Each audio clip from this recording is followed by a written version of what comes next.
What's up, everybody? What's going on? Welcome to another episode of the Lead From Here podcast. I am Jason. Today we are talking about working cross-functionally or building relationships cross-functionally.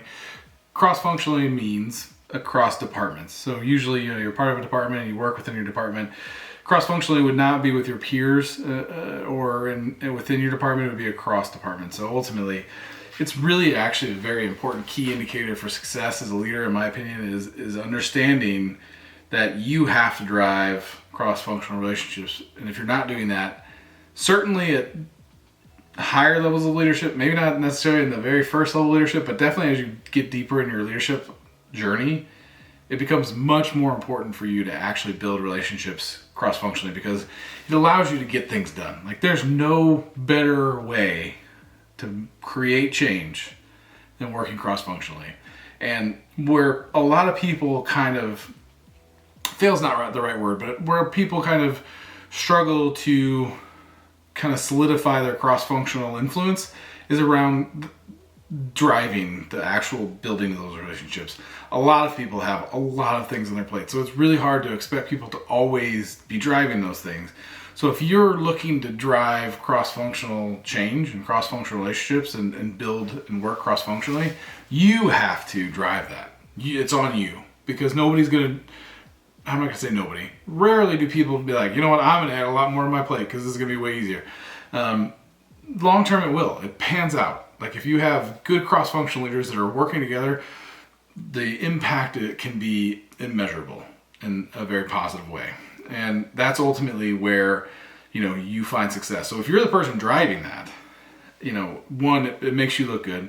Two, knowing that somebody else is driving usually makes people want to be a part of it, knowing that they're like, hey, I'm not the one driving this, so I can just kind of be there and create input and help make change without having to drive the whole situation. So it's really on you to kind of just go for it and just say, like, listen, reach out to peers and other orgs and say, like, hey, and other departments, and say, hey, I would love to work with you.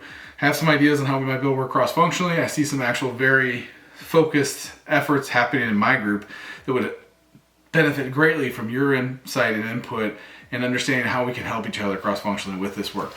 And it's something that doesn't happen enough, and especially at these major corporations, these mega enterprises, does not happen well.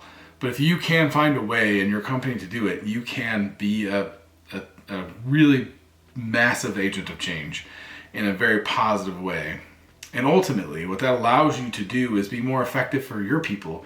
Because when they're struggling with somebody in another department, whether that's like a support group or like a marketing group, like, if you have that relationship, you can say, well, let me talk to the so-and-so who's also in that department. We'll see if we can get some movement for you on this item. It makes you look good. It helps unblock your people. And it also just ultimately builds communication across the whole group, which is really important. Like, that's ultimately where you find success, is when all of your organizations are running as intertwined as they can. There's still a lot of autonomous things within different departments, but where you can and where there's value in running cross-functionally, if you're driving that, making that work, like, ultimately there's no limit to what you can do and the change you can make and the positive impact you can have on the company and your team and their teams and all the departments. It's quite magical. So it's really on you to get that done. So I push you. I would definitely recommend that as you grow in your leadership, you are also growing your relationships cross-functionally with other people in other departments, around your same level. It doesn't have to be the same level. It could be a level higher, it could be a level lower, it could be individual contributors, depending on what you're looking to do. So just take that as, an opportunity for growth if you're not doing it, because I think this could actually be a multiplier on your growth, whether that's career-wise, relationship-wise, promo-wise. It's very impactful. Anyway, I appreciate your time. I hope this was helpful. If you guys like what you hear, please like, subscribe, follow, all that stuff. If you want me to talk more about this topic or have ideas for other topics to talk about, please ping me at jason@leadfromhere.co or any of the social media channels. I appreciate your time. Take care.